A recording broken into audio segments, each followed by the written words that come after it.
คนทั้งโลกเนี่ยนะแมวคนทั้งโลกนี่ทุกข์เพราะใจ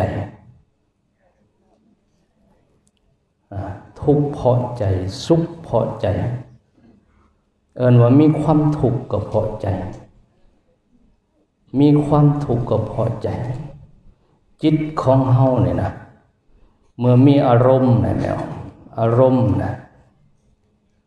จิตของเฮาเนี่ยเมื่อมีอารมณ์นะเข้ามากระทบนะที่มันเป็นความสุขว่าอารมณ์ของคนเฮาเนี่ยเมื่อมันได้พบกับความที่เฮามีความสุขนะมันก็สุขใจแต่ว่าถ้าเมื่อจิตของเฮาเนี่ยนะมีอารมณ์มากระทบกับสิ่งที่บ่พอใจนะใจ